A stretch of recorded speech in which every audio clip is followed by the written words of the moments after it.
जोहार, नमस्कार, very good morning. आप सभी का मैं स्वागत करता हूं मेरे यूट्यूब चैनल अबुआ झारखंड जामताड़ा वाले में। आप सभी के लिए मैं जेपीएससी पीटी के जो भी सिलेबस हैं, जिसमें मुख्यतः मैं झारखंड सामान्य अध्ययन पढ़ा रहा हूँ आप लोगों को। इस झारखंड सामान्य अध्ययन को पढ़ाते-पढ़ाते मैं आ गया था भूमि संबंधी कानून में। इस भूमि संबंधी कानून में मैं पढ़ा रहा हूँ सीएनटी एक्ट, छोटा नागपुर टेनेंसी एक्ट 1908 में जो लागू हुआ था और ये झारखंड के 4 प्रमंडलों में अभी फैला हुआ है। तो इस नियम के तहत किस तरीके से भूमि को, यहाँ की भूमियों को बचाया जा रहा है, यहाँ के लोगों के लिए, खासकर जनजातियों के लिए, ठीक है? तो उसके बारे में पढ़ रहे थे। इसमें आप लोगों को पता था, मैंने बता चुका हूँ कि टोटल यहाँ पर जो धाराएँ हैं दोस्तों, वो कितने हैं? वो आपका 19 अध्याय है और 271 धाराएँ हैं, है ना? अध्याय की बात करें तो 19 अध्याय है और धारा का बात करें तो 271 यहाँ पर धाराएँ हैं। तो इसी को पढ़ाते-पढ़ाते मैं अध्याय 15 तक पढ़ाया था। उसके आगे का आज हम लोग देखेंगे, जिसमें आज हम लोग चर्चा करेंगे बेसिकली अध्याय 16 के बारे में। अध्याय 16 में क्या दिया गया है? अध्याय 16 में दोस्तों उपायुक्त को न्यायालय बनाया गया है, यानी कि न्यायिक प्रक्रिया किसी भी वाद-विवाद में उपायुक्त ही करता है। तो उस उपायुक्त के द्वारा जो भी डिक्री या आदेश जारी किया जाएगा, उसका पालन किस तरीके से किया जाएगा और अगर किसी भी भूस्वामी या फिर रैयत को उसके द्वारा दिए गए आदेश के विरुद्ध अपील करना है तो कैसे करेंगे, और फिर अगर उसके आदेशों का पालन नहीं किया जा रहा है तो फिर उसके लिए क्या कानून बनाया गया है, ये सभी उस अध्याय में लिखे गए हैं। तो आइए चलते हैं और हम लोग पढ़ते हैं उपायुक्त द्वारा संज्ञेय विषयों की न्यायिक प्रक्रिया किस तरीके से सीएनटी एक्ट के तहत किया जाता है। ओके, तो यहाँ से है अध्याय 16। अध्याय 16 सबसे लंबा चैप्टर है इस सीएनटी एक्ट का, जिसमें आपको धारा 135 से लेकर धारा क्या बता रहा हूँ मैं, धारा 135, ठीक है? धारा 135 से लेकर 229 धारा तक लिखा गया है, 229। तो देखिए कितने सारे धाराएं हैं इसमें, लगभग 100 धाराएं हैं, इसलिए सबसे लंबा चैप्टर है। तो आज हम लोग बस इसी पे फोकस करेंगे, ठीक है? यहाँ से क्वेश्चन पूछे गए हैं तो उसके बारे में भी चर्चा कर लेंगे। उपायुक्त द्वारा संज्ञेय विषयों की न्यायिक प्रक्रिया, अध्याय 16। सबसे पहले देखिए सेक्शन 135। दोस्तों वीडियो को मेरा लाइक कर दीजिए, शेयर कीजिए, कमेंट कीजिए और अगर यूट्यूब चैनल पे आप नए हैं तो सब्सक्राइब जरूर कर लीजिए दोस्तों, ठीक है? मुझे आपका प्यार बहुत ज़रूरी है। उपायुक्त के न्यायालय का स्थान। उपायुक्त को न्यायालय का स्थान दिया गया है। इस अधिनियम के अधीन वादों तथा आवेदनों की सुनवाई हेतु उपायुक्त अपनी अधिकारिता की स्थानीय सीमाओं के भीतर किसी भी स्थान पर न्यायालय लगा सकेगा। प्रत्येक सुनवाई और विनिश्चय फैसला खुले न्यायालय में दे सकेगा। यानी कि वो जहाँ का उपायुक्त है, जिस एरिया का उपायुक्त है ना, उस एरिया में कहीं पर भी जाके वो सुनवाई कर सकता है, कहीं पर भी न्यायालय बैठा सकता है। जनरली वो लोग क्या करते हैं, जो अपील किए हैं, जो अपना वाद विवाद जो भी झगड़ा है उसका निपटारा चाहते हैं, उसी के आसपास वाले एरिया में अपना न्यायालय लगाता है। आगे धारा 136, वाद या आवेदन देने का कार्यालय। अब मैं सपोज अपील करना चाहता हूँ उपायुक्त के ऑफिस में, तो कैसे अपील करूँगा, वो यहाँ पर लिखा गया है। तो आप राजस्व कार्यालय में जा सकते हैं, उप कलेक्टर के कार्यालय में जा सकते हैं, या फिर सक्षम राजस्व अधिकारी के कार्यालय में जाके अपना अपील कर सकते हैं कि हमारे साथ ऐसा हुआ है, चाहे वो भूस्वामी हो चाहे वो रैयत हो, वो अपना अपील कर सकते हैं इन तीन जगहों में जाके, धारा 136 कहता है।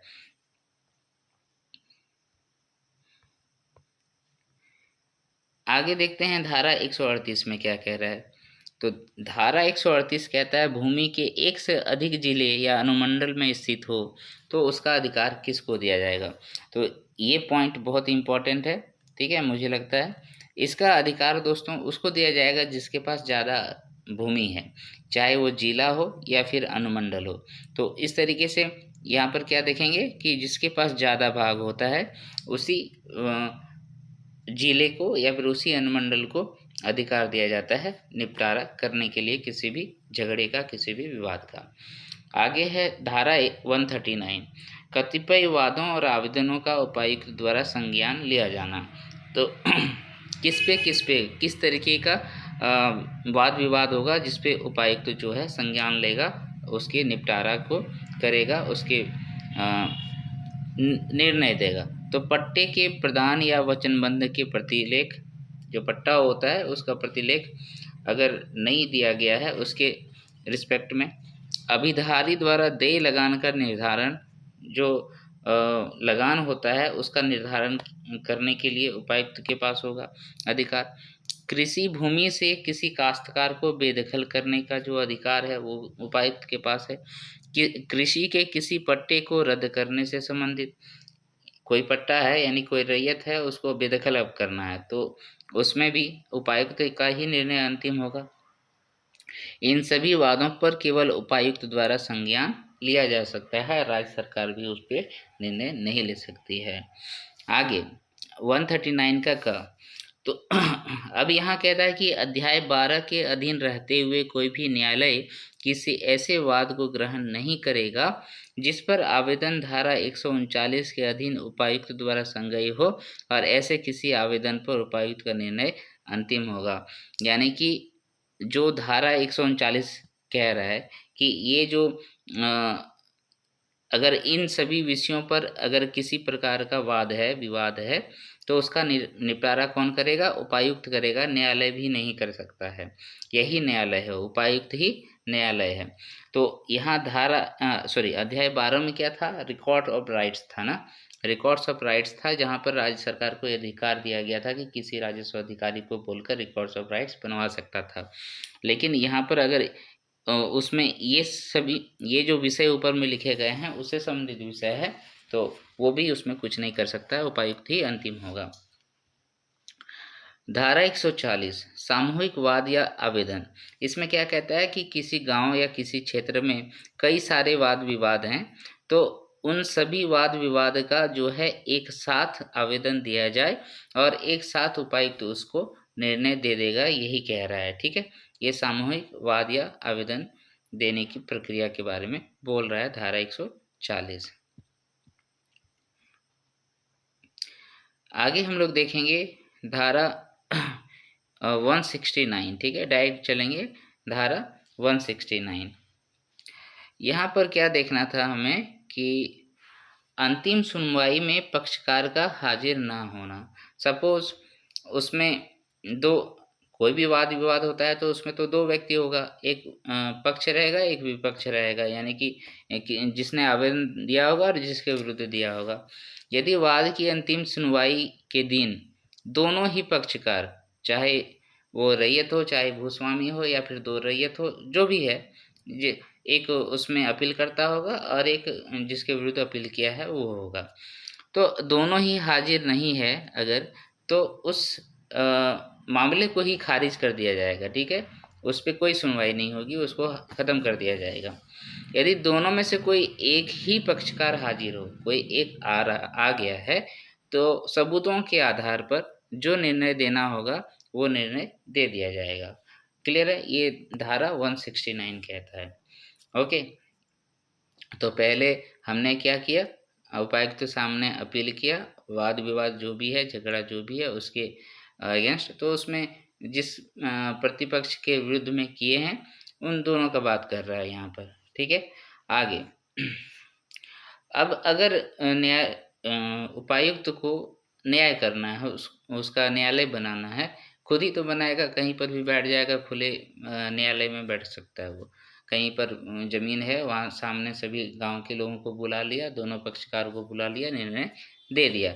लेकिन कहता है कि वो जो निर्णय देगा ना वो अंग्रेजी भाषा में लिखा जाएगा। उस टाइम अंग्रेज़ों का बोलबाला था तो ये चीज़ लिखी गई थी कि अंग्रेजी में बोलना है, अंग्रेजी में लिखना है, क्योंकि अंग्रेजी में लिखने पर क्या है उसका जो सेंटेंस होगा क्लियर रहेगा, हिंदी वाले को ज़्यादा समझ में नहीं आएगा।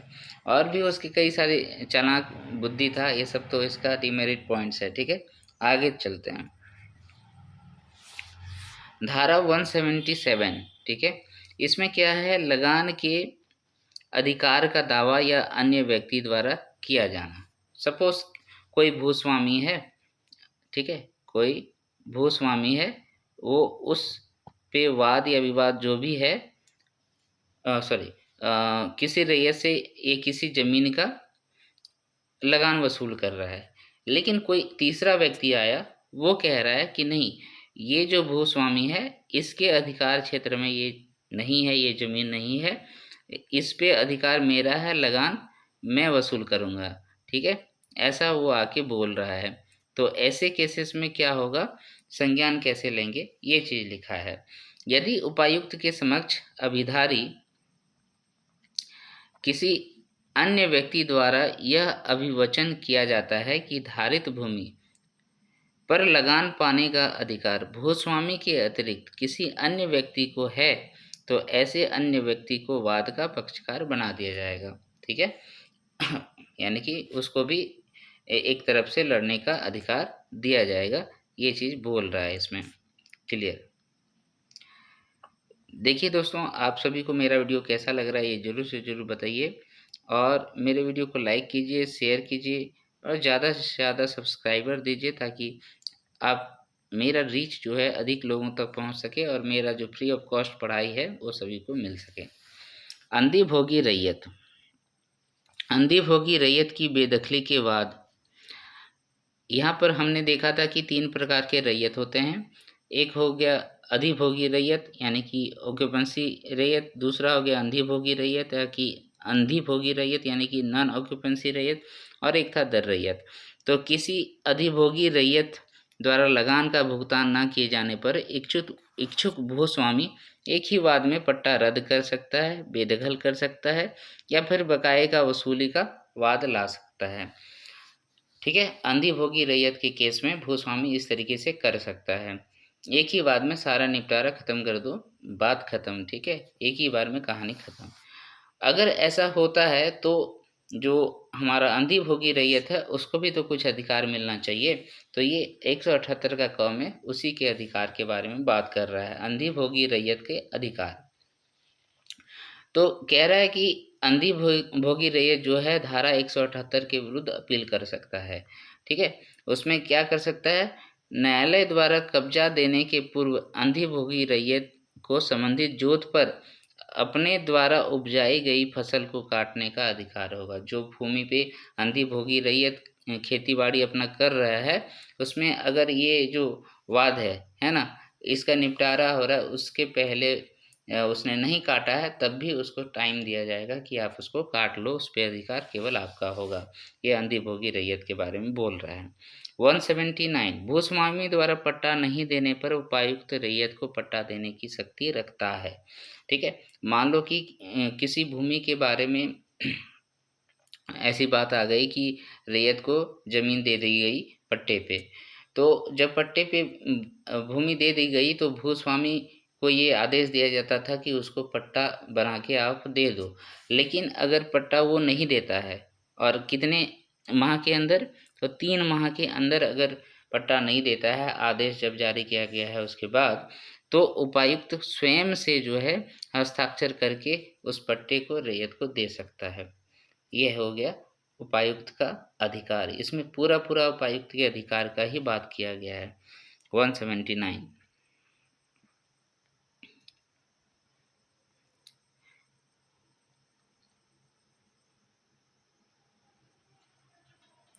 उपायुक्त की डिक्रियों और आदेशों का लागू किया जाना। यहाँ पर देखिए मैं 2 चीज़ें बताऊंगा, उस पर ध्यान रखिएगा।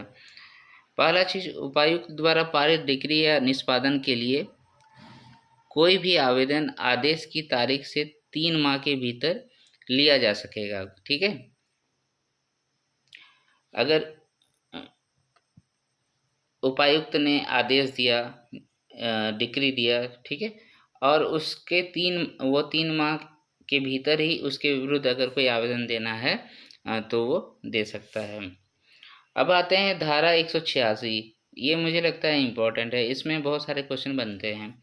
उसमें कह रहा है कि किसी घर का कुर्की हो रहा है या फिर उस पे उसका बिक्री किया जा रहा है, तो ऐसे केसेस में किसी रैयत का क्या अधिकार होना चाहिए, ठीक है? या फिर किसका कुर्की नहीं किया जाता है, किसको आप नहीं बेच सकते हैं।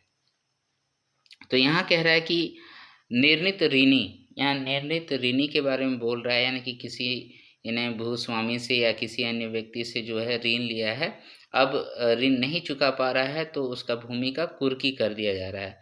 तो ऐसे केसेस में क्या होता है कि निर्णित ऋणी एवं उसकी पत्नी और बच्चों के पहनने के जो वस्त्र हैं उसका कुर्की नहीं किया जा सकता है। दूसरा, निर्णित ऋणी की आजीविका आजीविका के लिए आवश्यक जो कृषि कर्म है, ठीक है? उसके लिए जितने सारे औजार हैं और जो उपकरण हैं, उसके जो मवेशी होते हैं तथा कृषि के लिए जो बीज होते हैं, उसका भी कुर्की नहीं किया जा सकता है। ये सब वो अपने पास रखेगा। कृषक के घर की सामग्री तथा भवन, है ना? जो किसान है उसका सामग्री और भवन उसका भी कुर्की नहीं किया जाएगा। तीसरा है जो खतियान है, जो लेखा बही है, वो भी उसका भी कुर्की या विक्रय नहीं किया जाएगा। और फिर है श्रमिकों तथा घरेलू सेवकों की मजदूरी। कोई श्रमिक है, कोई घर में काम करता है और उसके एवज में उसको मजदूरी मिलता है, तो वो मजदूरी भी उसका कुर्की नहीं किया जाएगा, ठीक है? तो ये सभी केसेस आपको याद रखना है। उपायुक्त द्वारा जारी आदेश को लागू करने में निम्नलिखित को कुर्की और विक्रय से छूट प्राप्त है, ठीक है? कुर्की का आदेश कौन देगा? उपायुक्त देगा, लेकिन उपायुक्त जो नियम बनाया है उसके अकॉर्डिंग इन सभी का कुर्की नहीं होगा। तो दोस्तों नेक्स्ट चलते हैं।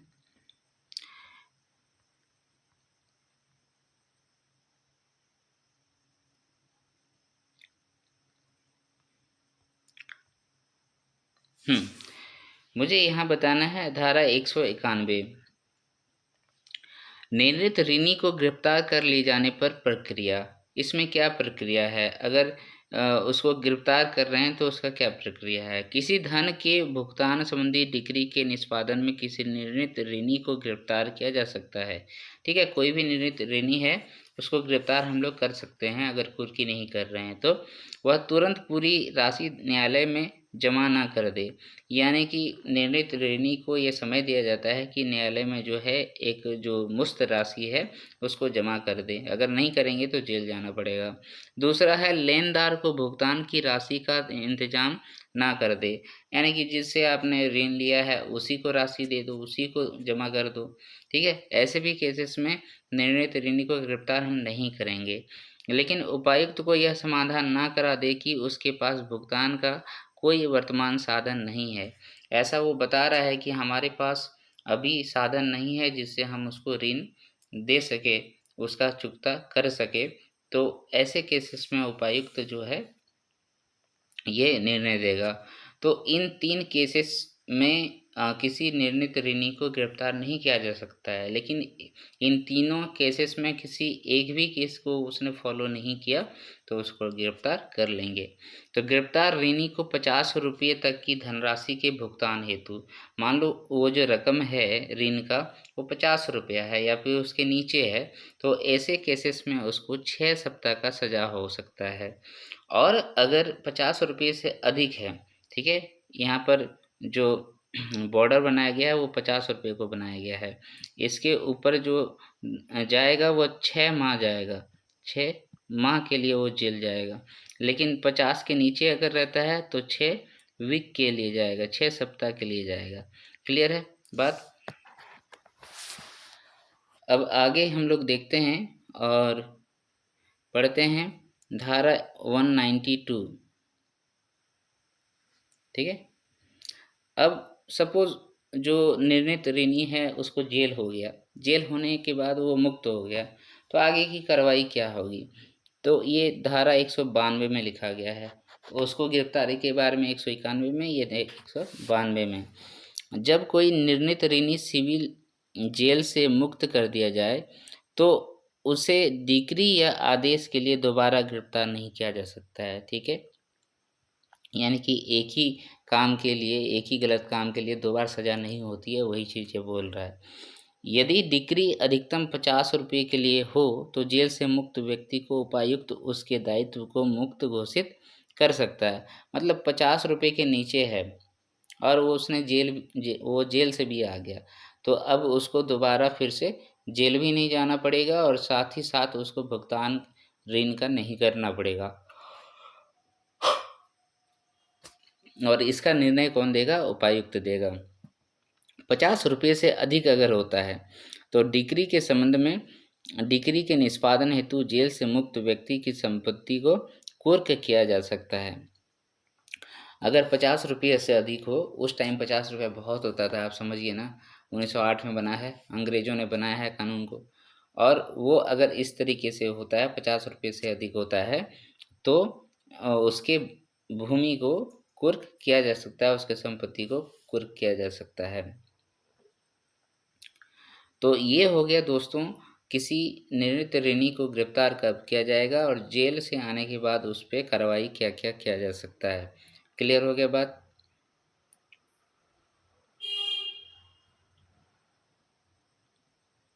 अब यहाँ पर देखिए धारा 193 में क्या कहता है, बंदियों के निर्वाह के लिए आहार धन।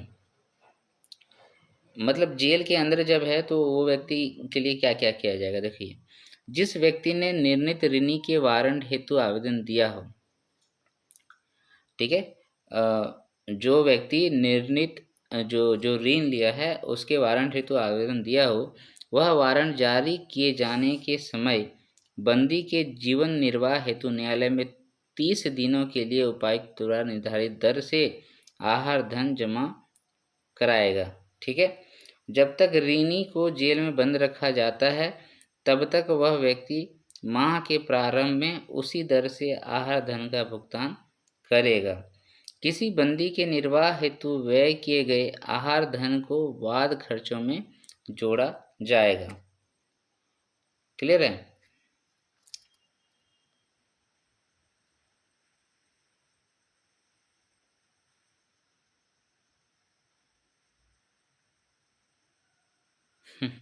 मतलब जो वारंट जारी करवाया है बेटा, उसको भी भुगतान करना पड़ रहा है, यही कह रहा है ना इसमें।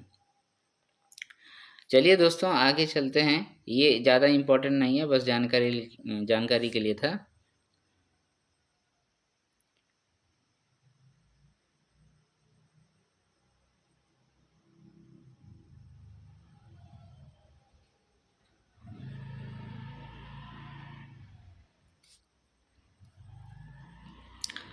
आगे हम लोग और क्या देख सकते हैं, इसमें और इम्पोर्टेंट चीज़ें नहीं बची है,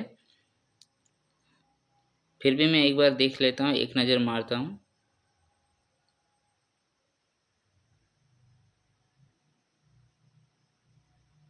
हाँ,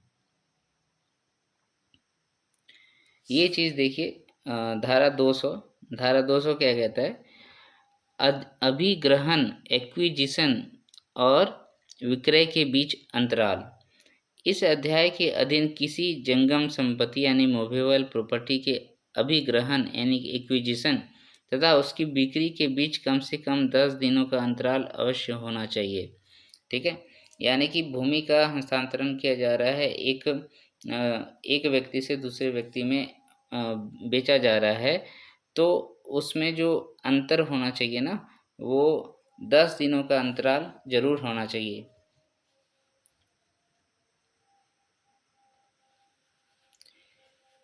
ठीक है, यानी कि मैंने कोई ज़मीन मेरे पास था, मैंने खरीदा और खरीदने के तुरंत बाद उसको बेच दिया, ऐसा नहीं हो सकता है, 10 दिन बाद आप बेच सकते हैं। ठीक है,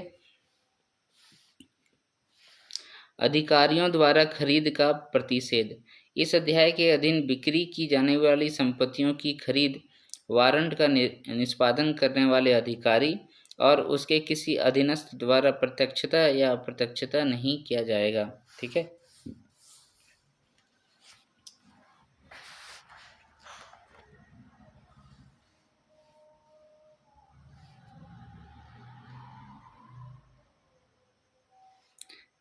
ये क्या समझ में आया?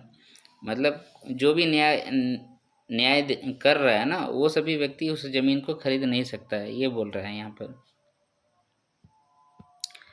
चलिए आगे चलते हैं और इसको समाप्त करते हैं।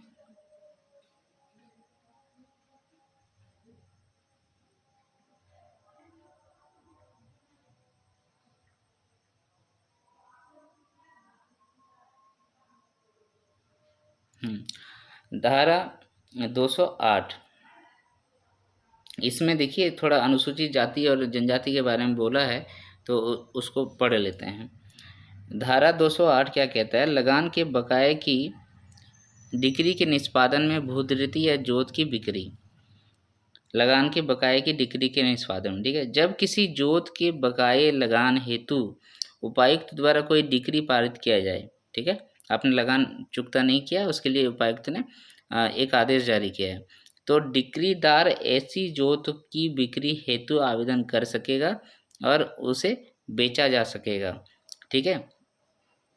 यानी कि जो भूस्वामी है वो ऐसी जोत की बिक्री करने के लिए आवेदन करेगा और उसको बेच सकता है। इस बिक्री की प्रक्रिया में जब किसी आदिवासी या अनुसूचित जाति के रैयत की जोत की बिक्री की जाए तो ऐसी भूमि की बिक्री सबसे ऊंची बोली लगाने वाले ऐसी व्यक्ति को बेची जाएगी जो आदिवासी या अनुसूचित जाति का सदस्य हो। ठीक है। अगर उसमें कोई आदिवासी या अनुसूचित जाति, ठीक है, एससी या एसटी का जमीन होता है, तो आप सभी को पता है एससी या एसटी को ही दिया जाएगा, वही बात कह रहा है। आदिवासी या अनुसूचित जाति से भिन्न किसी अन्य व्यक्ति को तब तक जोत की बिक्री नहीं की जा सकती है जब तक कि बोली लगाने वाले आदिवासी या अनुसूचित जाति के सदस्य ने उस घोषणा में उल्लिखित राशि से कम की बोली ना लगाई हो, ठीक है। जो राशि यानी कि सबसे ऊंची बोली लगा दी है गई है वो अनुसूचित जाति और एससी और एसटी से बाहर है, ठीक है। इसके अलावे इधर भी है ओबीसी या फिर जनरल है, ठीक है। अब दोनों का अगर समान जो बोली लगाई गई है वो समान बोली लगाई गई है, ठीक है, तो इस केस में जो है जमीन को एससी एसटी को दिया जाएगा, ओबीसी को नहीं दिया जाएगा, यही बोल रहा है इसमें।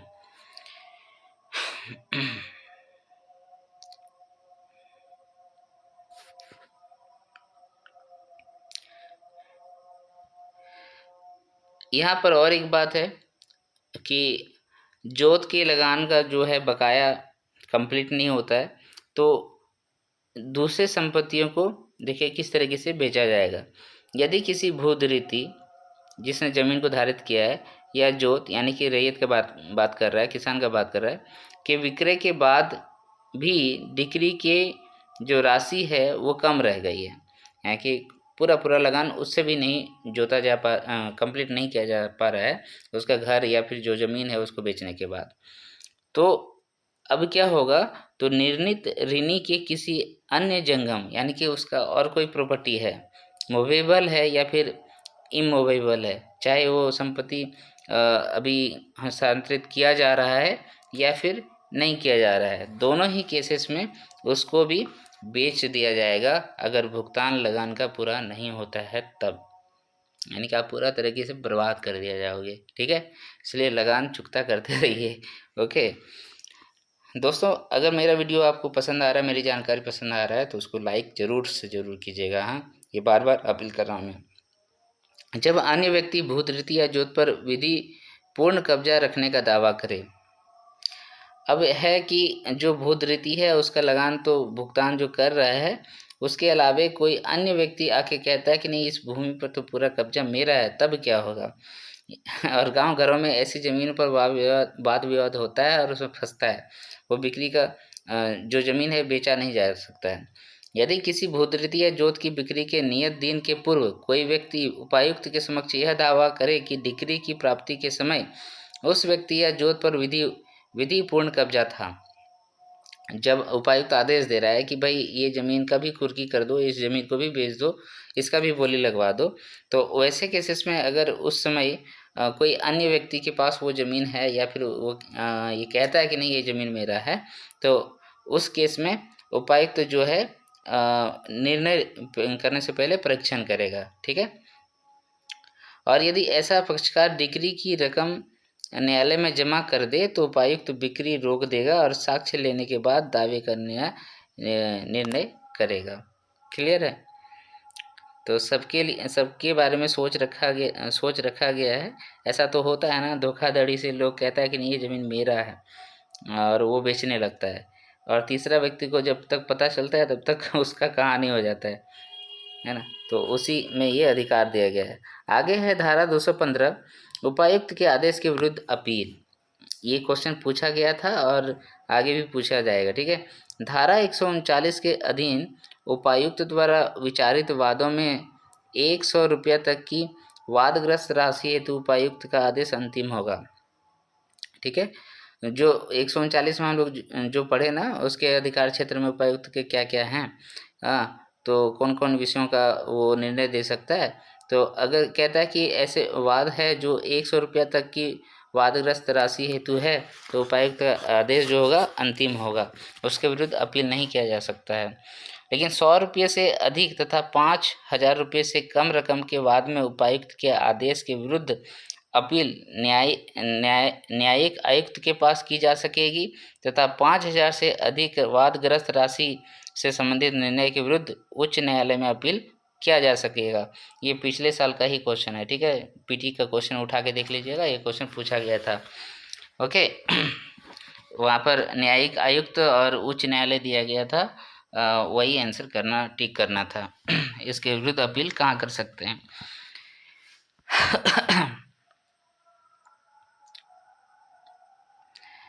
देखिए सीएनटी एक्ट पढ़ने में थोड़ा सा बोर तो ज़रूर होइएगा आप, लेकिन क्या कीजिएगा, इसको पूरा जानकारी हासिल करना भी ज़रूरी है।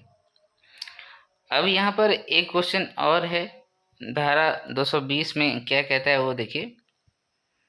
कह रहा है कि अपील कब सुनी जाएगी। उपायुक्त या आयुक्त द्वारा अपील की सुनवाई के लिए एक तारीख नियत की जाती है। यदि अपील की सुनवाई की तारीख को अपीलकर्ता स्वयं या उसका अभिकर्ता एजेंट हाजिर ना हो तो अपील खारिज कर दी जाएगी। ये तो पहले भी हम लोग देखे कि ऐसे ही होता है, अगर दोनों पक्षकार में कोई शामिल नहीं होता है, 191 में था ना, तो उसको खारिज कर दिया जाएगा।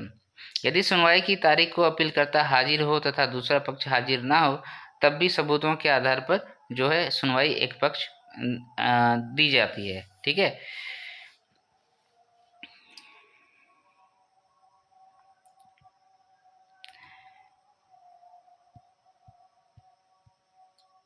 अब मान लीजिए कि एक ही पक्षकार था और उसके विरुद्ध में उसने निर्णय दिया था उपायुक्त ने, तब फिर यहाँ पर वो क्या फिर से अपील कर सकता है? तो यहाँ पर दिया गया है कि एक पक्षीय डिक्री पारित किए जाने पर अपील की सुनवाई हो सकती है, पुनः सुनवाई की जा सकती है, ठीक है। कह रहा है कि यदि जो दूसरा पक्ष है उसकी अनुपस्थिति में अपील पर एक पक्षीय सुनवाई कर दी जाए तो प्रत्यार्थी यानी कि दूसरा पक्ष न्यायालय में पुनः सुनवाई के लिए आवेदन दे सकता है। यदि प्रत्यार्थी अपीलीय न्यायालय का यह समाधान करा दे कि उसे सुनवाई की सूचना नहीं दी गई थी अथवा किसी पर्याप्त कारणों से वह सुनवाई में हाजिर नहीं हो पाया था, तब भी न्यायालय में वो पुनः अपील कर सकता है, ठीक है। देखो न्यायालय भी अपना यानी कि उपायुक्त भी अपना टाइम बर्बाद नहीं करना चाहेगा, इसलिए वो निर्णय दिया था। लेकिन यहाँ पर जो दूसरा पक्ष है उस पर सहमत नहीं है, तो इन केसेस पे वो पुनः सुनवाई के लिए अपील कर सकता है, धारा 222 कहता है।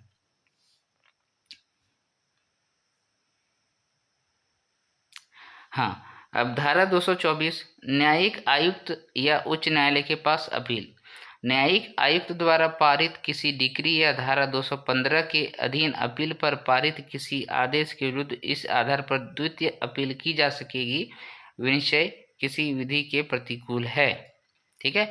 तो धारा 215 में वहाँ देखें ना कि हम लोग उपायुक्त के कौन से अपील के विरुद्ध अपील किया जा सकता है, आदेश के विरुद्ध अपील किया जा सकता है। तो उसमें हमने देखा था कि अगर 100 रुपया से अधिक का वाद विवाद है तो उसके लिए वो न्यायिक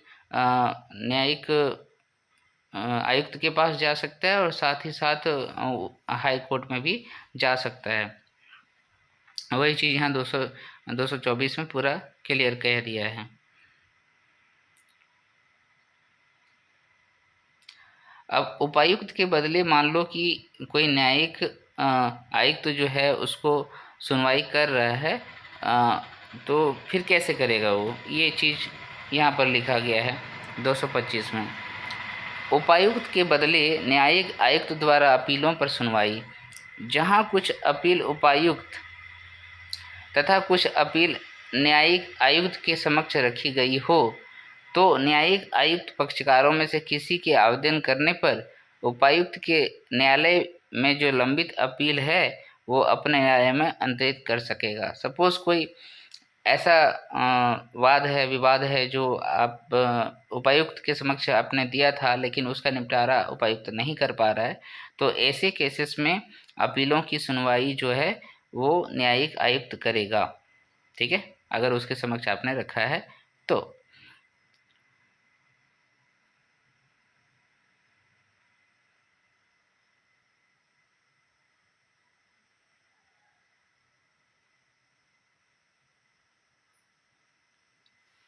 अच्छा, इससे भी क्वेश्चन पूछ लिया था ना इस बार, धारा 229 से। धारा नहीं पूछा था, इसमें पूछा था सिविल प्रक्रिया संहिता 1908 की प्रथम अनुसूची के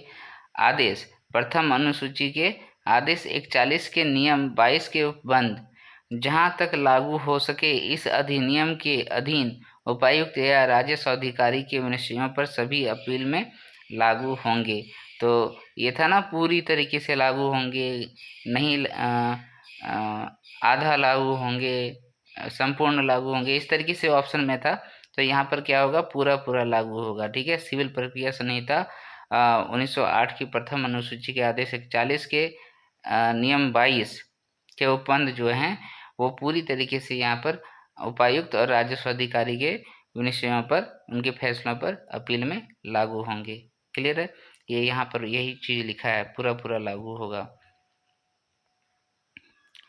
तो इस प्रकार से दोस्तों मेरा जो अध्याय 16 था, जिसमें धारा 135 से लेकर धारा 229 तक था, वो कंप्लीट कर दिया गया है। आप इस वीडियो को पूरा देखिए और समझिए CNT एक्ट क्या है, उपायुक्त किस तरीके से निर्णय देता है, उनके निर्णयों के रिस्पेक्ट में अगर आपको फिर से अपील करना है तो किस तरीके से करेंगे, आप उसके अपील के विरुद्ध कहाँ जा सकते हैं, ये सभी बातें इसमें लिखी गई है। मिलते हैं नेक्स्ट वीडियो में, और आप सभी को CNT एक्ट ख़त्म करने में और 1 से 2 वीडियो ही लगेंगे। जुड़े रहिए मेरे साथ, लाइक और शेयर करते रहिए मेरे YouTube चैनल अबुआ झारखंड को। तब तक के लिए धन्यवाद, नमस्कार, जय हिंद, जय झारखंड।